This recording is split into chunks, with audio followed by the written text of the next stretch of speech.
Beleza. Agora a gente vai começar a parte aqui da criação das tabelas, storage procedures no banco de dados. Então a tela que vocês estão vendo é o SSMS, é o que a gente vai usar para manipular o SQL Server, que é o banco de dados que a gente está utilizando aqui no projeto, certo? Se vocês forem ver aqui, eu removi tabelas e storage procedures que já tinham sido criadas para a gente poder recriá-las do zero. Então, se eu der um F5 aqui, ele vai me dar erro porque ele vai acusar no terminal que essas storage procedures não existem, certo? Então, a gente vai criar elas. Vou começar conectando aqui meu usuário no banco de dados, tá? A gente está usando a autenticação do SQL, então ele requer senha. Para você que nunca mexeu com banco de dados, especificamente com SSMS, é bem simples, tá? Você pode vir em segurança e você pode criar um novo login e você vai inserir, assim que você criar um novo login aqui, você marca SQL Authentication e aí ele vai pedir para você inserir um usuário e senha. Só que você tem que prestar atenção porque aqui você tem que definir as regras do que o seu usuário novo pode ou não mexer. Geralmente você marca o sysadmin e você consegue permissão para tudo, ok? Se você não fizer isso, provavelmente quando você for criar uma procedure ou tentar fazer alguma conexão, ele vai te barrar, certo? Beleza, o que a gente quer aqui então são os bancos de dados. Então a gente vai clicar aqui, como vocês podem ver, não tem nenhum banco de dados e a gente vai criar um novo. Beleza, o banco de dados que a gente vai usar é o mesmo, tá? Eu vou manter tudo que estava lá no env do projeto. Então o nome vai ser CRUD mesmo. Só inserir o nome aqui e dou OK. Perfeito. Uma vez que eu criei esse banco de dados, a gente vai trabalhar em duas pastas aqui, tá? Vai ser a Tables e vai ser a Programmability. Na Programmability é onde ficam as storage procedures, que a gente vai criar, que são as quatro, né? A de inserção, a de atualização, a de remoção e a de retorno. E tables vai ser onde vai ficar a nossa tabela de usuários, que a gente tinha chamado de T_usuários, tá? Não precisa seguir a risca esses nomes, mas eu adquiri uma boa prática, mexendo no dia a dia, de ter essa tagzinha, digamos assim, onde T significa uma tabela, S significa Storage Procedure, pode ser S, SP, enfim, eu estou habituado a mexer dessa forma, então eu vou utilizar dessa forma, mas não é uma regra, certo? Então vamos lá, a gente vai começar aqui dando um Ctrl N e vai abrir uma query para a gente poder trabalhar. É aqui que a gente vai escrever os nossos códigos, certo? Agora eu vou pegar aqui a criação da tabela. Bom, como eu não tenho mais a tabela, não tem como mostrar para vocês, mas basicamente a gente vai ter que criar uma tabela. Essa tabela ela vai armazenar os usuários que vão ser criados. E a partir dessa tabela, a gente vai manipular ela também para atualizar e remover e retornar esses usuários, beleza? Como que a gente vai fazer isso? Primeiro a gente começa dando um create table, tá? Eu estou falando que eu quero criar uma tabela e eu vou passar o nome da minha tabela aqui, nome tabela. Pode ser qualquer um, beleza? Eu vou manter o nome que a gente tinha usado da última vez, que é T usuários. Uma vez que eu criei o nome da minha tabela, eu abro e fecho parênteses, certo? O que eu estou fazendo aqui de dar espaço e tal é querer identar, tá? Só para deixar o código visivelmente mais bonito, digamos assim, e é entendível, certo? Isso é uma boa prática, mas não é uma regra obrigatória. Mas, como eu disse, é uma boa prática e é legal ser seguida, correto? Então vamos lá. A primeira coluna que a gente vai criar aqui vai ser a ID. A ID, ela vai ser um autoincremento. O que significa ser um autoincremento? É quando a gente não precisa atribuir um valor a ela. Automaticamente, quando a gente fizer uma inserção, ou a gente criar um usuário, né, que de fato é fazer uma inserção, ela vai se auto-preencher, certo? Então, quando a gente quer criar uma tabela que tem uma coluna identity, a gente primeiro diz o tipo que ela vai ser um int, ela vai ser um inteiro, certo? E aí a gente digita identity e a gente vai falar que esse identity ele vai ser 1 para 1, tá? Ou seja, ele vai acrescentando um valor naquela tabela ali de 1 para 1. Na hora que tiver tudo criado e fizer essa inserção, o update, ficar mais fácil de entender. E eu vou falar que ela não vai receber nulo, perfeito? Beleza, essa é a nossa primeira coluna. Vamos para a próxima coluna. Nossa próxima coluna vai se chamar nome. Justamente, ela vai armazenar o nome do usuário. O nome, por sua vez, ele vai ser varchar, tá? E aí, aqui dentro dos parênteses, eu digo quantos caracteres vai ser esse varchar. Se eu botar 5, significa que o nome ele não pode ter mais do que 5 caracteres, certo?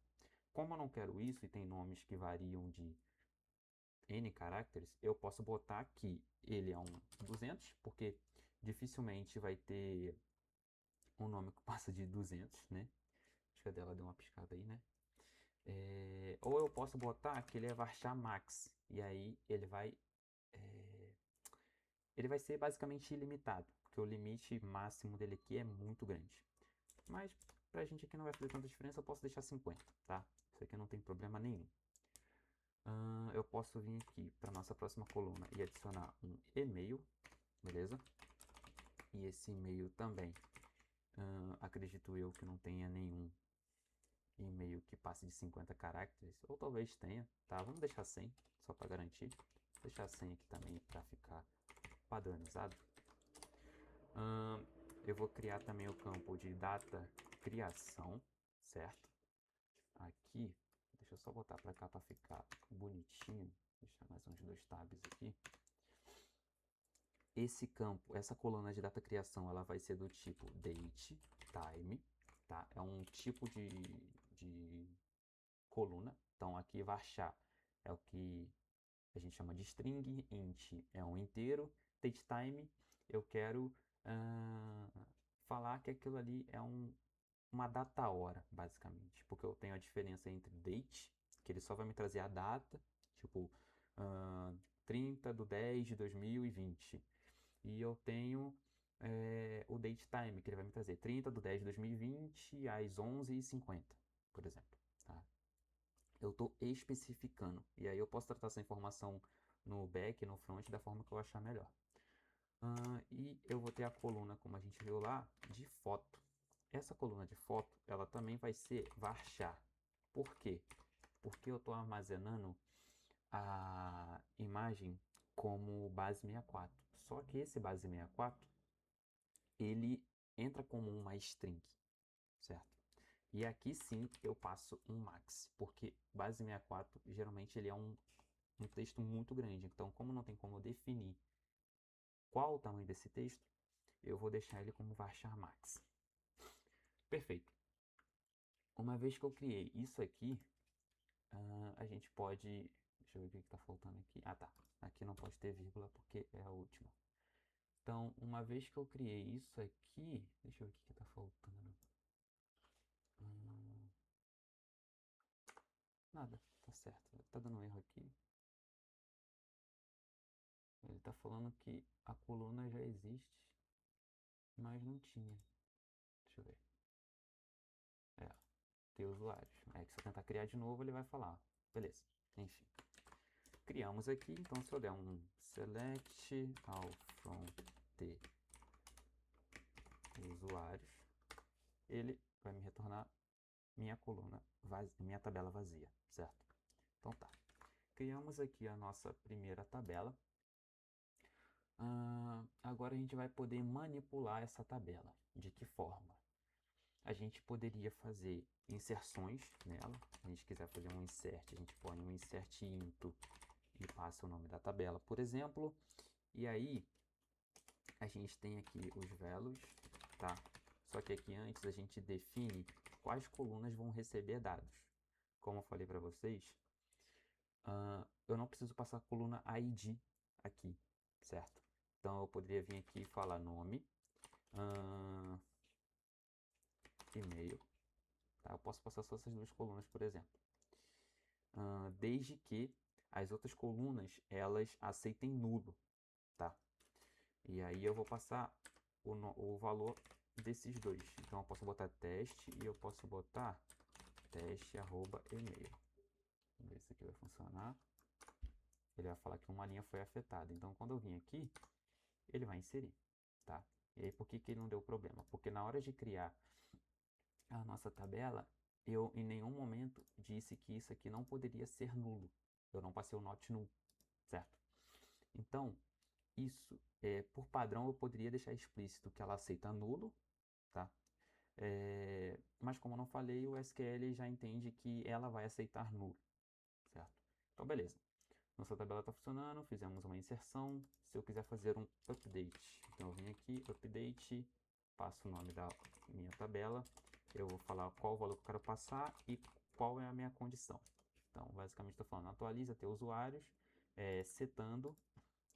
Aí eu vou vir aqui, vou passar o nome da coluna, por exemplo, nome, quando o nome for igual a Alfred, que é o exemplo que a gente tinha usado, setando o nome Alfred, quando, aí eu posso passar qualquer coluna como parâmetro. Geralmente se passa a coluna ID, porque ela é um valor numérico e fica fácil de se encontrar, perfeito?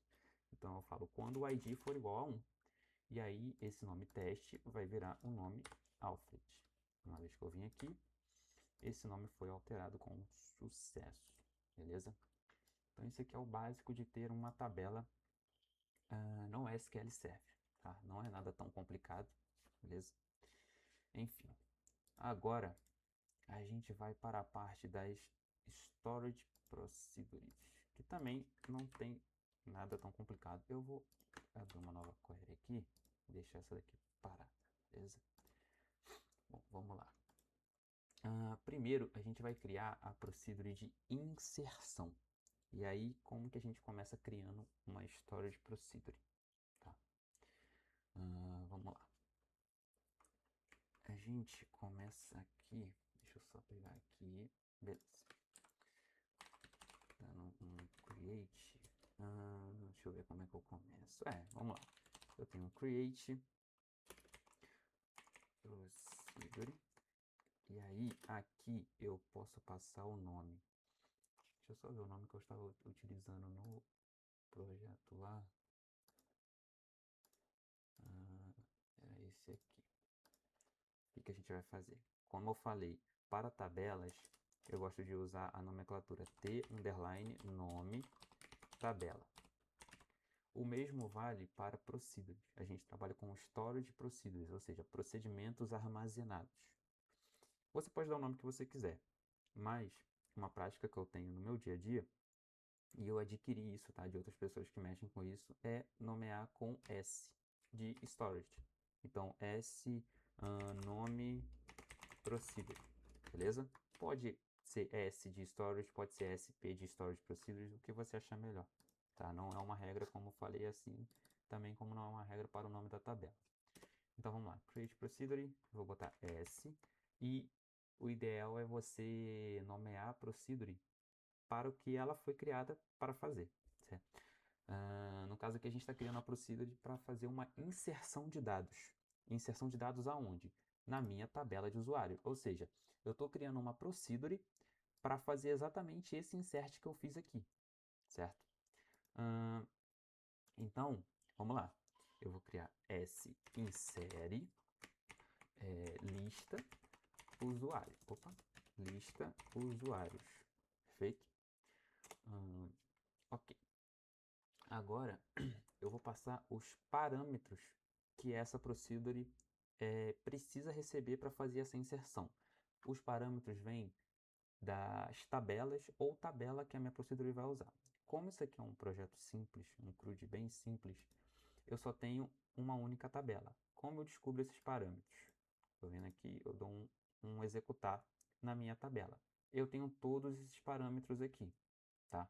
Como eu falei, o ID, ele não é um parâmetro que eu vou digitar ele, eu não vou inserir esse ID porque ele vai ser inserido de forma automática. Os parâmetros que eu vou inserir nessa procedure aqui são os de nome, e-mail e foto. O data criação, ele é para pegar a data atual, tá? Mas esse aí vai entrar como uma função no insert, certo? Então vamos lá. Aqui, como que a gente vai fazer? Quando eu quero criar parâmetros, o que seriam as variáveis que a gente criaria um JavaScript, a gente vai nomeá-las como, a gente vai começar escrevendo elas com um arroba. Então, arroba o nome da minha variável. O nome da primeira variável que eu vou usar aqui vai ser o nome, certo? Que é a minha coluna nome. Então, vem aqui nome. E aí eu vou falar as mesmas coisas que foi na minha criação da tabela, certo? Eu não devia ter apagado, deixa eu ver se eu consigo voltar aqui para vocês verem. Aqui, deixa eu deixar esse aqui embaixo. Então eu falei que o meu nome, ele é varchar100. Eu falei que o meu e-mail, ele também é varchar100, tá? Desculpa pela moto aí. Então eu vou falar que o meu nome, ele vai ser varchar100, ok? E eu vou falar que o meu arroba e-mail também vai ser varchar100, certo? Uma vez que eu tenho isso, eu vou fazer também para a foto. Opa. Varchar, aqui vai ser o max, porque como eu falei, ele vai entrar como base 64.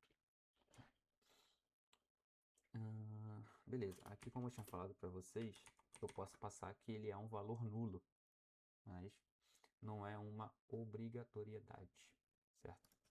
Então, beleza. Uma vez que eu tenho isso aqui, eu falo para ele prosseguir para cá, né? Ele vai criar esse begin. Begin é basicamente tipo, ele vai executar o comando, é como se fosse um if else. Aqui a gente usa o begin try, tá? É tipo, prossiga com isso aqui, basicamente, né? A grosso modo. Então, eu vou iniciar isso aqui. E aí, um ponto importante que a gente usa na criação de procedures, e isso é bom também quando você tem mais de um record set. O que seria um record set? É mais de um retorno, que às vezes tem procedures que tem mais de um retorno, tá? Eu retorno vários resultados. A gente adiciona um chamado set no count on.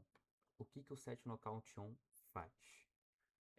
Ele basicamente impede que caso tenha mais de um resultado, quando você tiver chamada de uma API, isso é mais para quando você quer fazer uma chamada externa desses dados, tá? Quando você tem uma chamada externa desses dados e você tem mais de um resultado, ou às vezes até quando tem, como é que eu posso dizer? Tantas linhas foram afetadas. O set lockout on, ele vai impedir que esse dado que você não quer, ou um dado vazio, seja chamado para o seu, no caso, para sua API, né? Para o seu front, ou seu back, que seja. Então, isso aqui impede que ocorram erros no retorno do resultado externo ao banco de dados. Como a gente está no banco de dados aqui, isso aqui não é uma obrigação, mas é uma boa prática também ter isso aqui. Eu já tive muito problema com isso aqui e eu fui descobrir isso aqui não tem muito tempo, tá? Enfim, uma vez que a gente tem o set no count1 aqui, o que a gente vai fazer? Eu vou começar fazendo justamente o meu comando de inserção aqui, tá? Então a gente vai vir aqui, a gente vai criar insert into teu usuários, beleza? O que a gente vai inserir aqui? O que eu tinha passado lá. Então vamos lá, nome, e-mail. Aí aqui sim, eu vou passar data criação e eu vou passar a foto. Por quê? Tudo isso aqui a gente vai usar, com exceção da data criação que vai ser inserido de forma autônoma, tudo isso aqui a gente vai passar no nosso projeto aqui, tá? Então quando a gente vai fazer um post aqui, um create, a gente digita o nome, a gente digita o e-mail e a gente clica na foto, tá? Como eu falei, a foto é opcional, por isso ela recebe um valor, ela pode receber um valor nulo, beleza? Então eu estou deixando isso explícito aqui, não é uma obrigação. Uma vez que eu setei as colunas de dados que eu quero fazer a minha inserção, eu vou falar os meus dados. Então eu falo values e eu vou abrir aqui e eu vou falar quais são os parâmetros que eu vou receber para essa inserção. E vai ser justamente os parâmetros daqui, beleza? A ordem dos valores aqui tem que corresponder com a ordem dos valores aqui. Então, se eu passei nome aqui, eu sou obrigado a passar nome aqui. Porque se eu passar e-mail, ele não vai dar certo. Se eu passar tipo @e-mail aqui, ele não vai dar certo, tá? Então, vem aqui e eu passo. Eu quero o nome, eu passo que eu quero um e-mail. E aí, na data criação, a gente não setou uma data criação aqui. Porque não vai ser algo que vai vir da API, certo? O usuário não vai inserir a data criação. A data criação ela vai ser inserida de forma automática. através de uma função que a gente chama de getDate. Ou seja, o getDate ele pega a data. Quando você não deixa explícito qual data que ele vai pegar a data e hora atual, certo? Então, como que a gente vai fazer isso aí? A gente simplesmente vem aqui e dá um getDate, e como é uma função, a gente abre e fecha parênteses. Como não tem parâmetros, ela termina aqui dessa forma, perfeito? Uma vez que a gente passou a função de getDate, a gente segue para o foto. Perfeito. Uma vez que a gente tem isso aqui montado, a gente já tem o nosso insert. A gente pode prosseguir para o próximo. Como a gente quer ver um retorno, no caso a gente não precisa ver um retorno, mas a API ela precisa entender o que foi inserido e o que não foi inserido, certo? Então a gente precisa que ela tenha como é que fala? Ela precisa ter um indicador, né? Para ela ler aquilo ali e retornar para o usuário, por exemplo, olha, isso aqui funcionou, o usuário foi inserido, né? Logicamente, ela precisa ter isso, não é uma obrigação, mas é para evitar e ajudar num tratamento de erro, ou um possível erro que eu possa ter, certo? Então a gente faz algo que é chamado de Scope Identity, tá? Aqui, deixa eu pegar esse Scope Identity, ele se escreve dessa forma aqui, ó. Scope Identity. E o que que ele faz? Esse Scope Identity, ele fala para a API qual ID foi inserido ou não, certo? E a gente sabe que o ID, ele é Identity, ou seja, ele se auto-incrementa. Então, toda vez que eu criar uma inserção, a API ela vai fazer uma consulta e buscar aquele ID, certo? E aí, isso faz com que, como o ID ele é um valor que ele nunca se repete, justamente porque ele é auto-incrementado, isso facilita a minha busca de usuários. E isso é bem visto quando você tem, tipo, bem visto não, né? Tipo, isso facilita, é um facilitador quando você tem uma tabela, por exemplo, de 500, 1000 usuários, sabe? Então, isso é um grande facilitador. Beleza, como é que a gente vai usar isso aqui? Isso aqui é uma função também, tá? Então, a gente abre e fecha parênteses, só que aqui antes a gente usa um select. E aí, a gente passa aqui o identity, qual é a coluna do identity, que é a identity, no caso é o ID. E aí a gente passa o ID aqui. Só que a gente precisa usar um alias, né? O que que é um alias?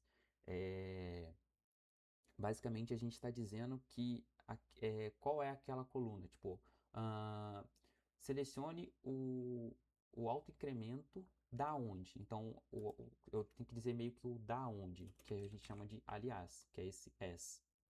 Tá? Não sei se ficou muito claro.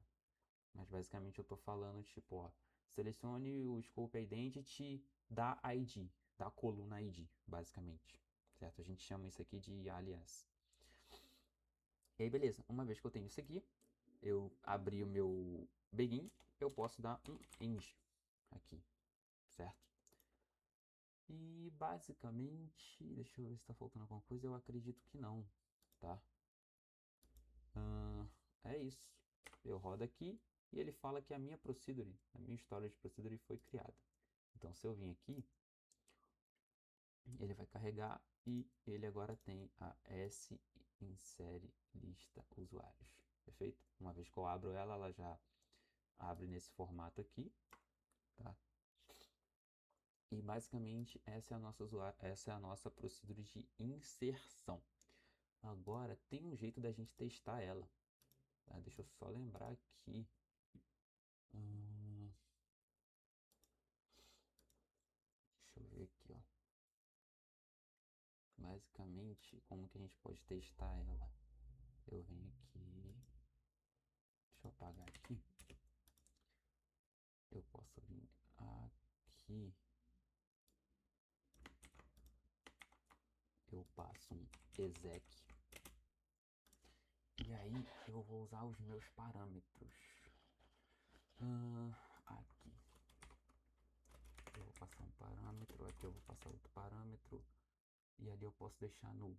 Deixa eu só ver se eu não estou fazendo errado, mas eu acredito que esteja certo, beleza? Eu acho que eu não preciso passar isso aqui. Eu acho. Deixa eu só confirmar.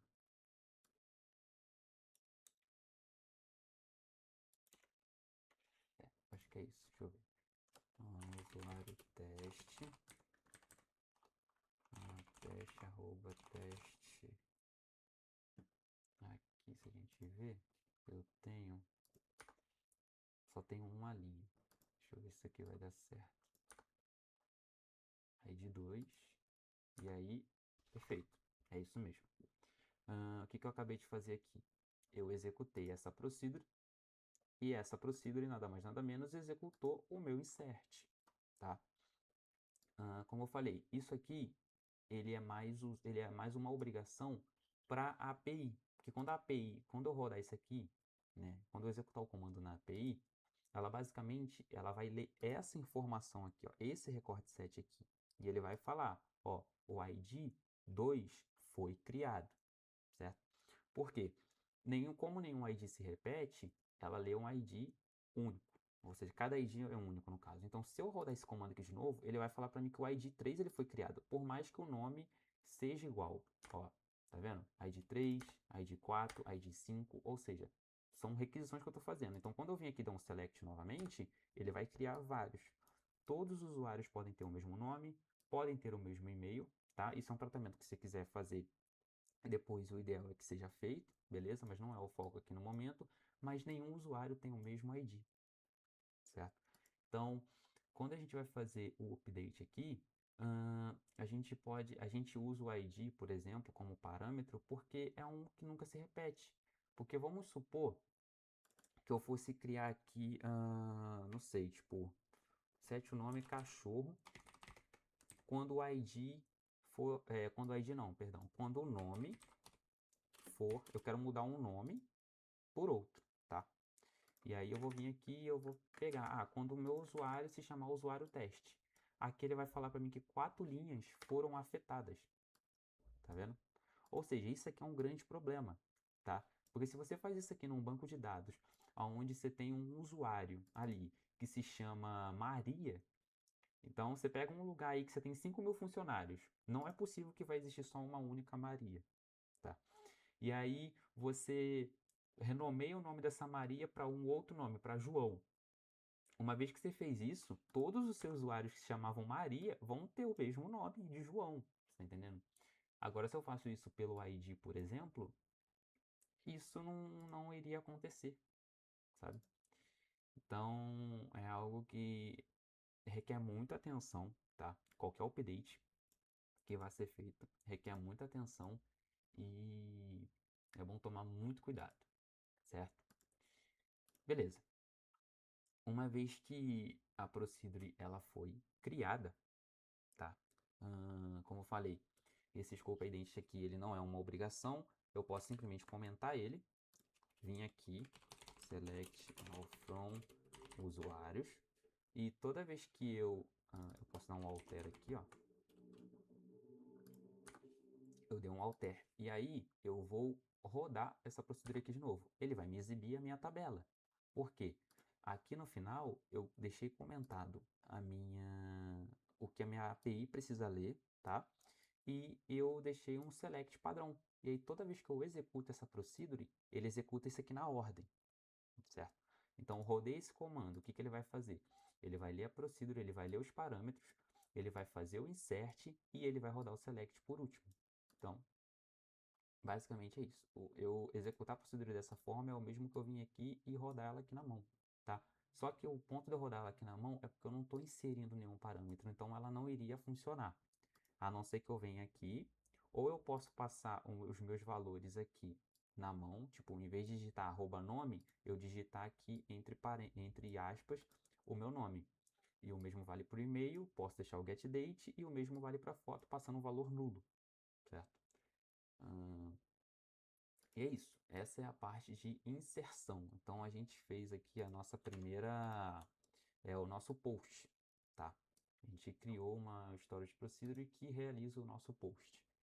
A gente vai agora prosseguir para a procedure que retorna essas informações, que é a mais simples. Porém, tem uma jogada aí que eu vou fazer com que ela retorne também o header da tabela, não só os dados, tá?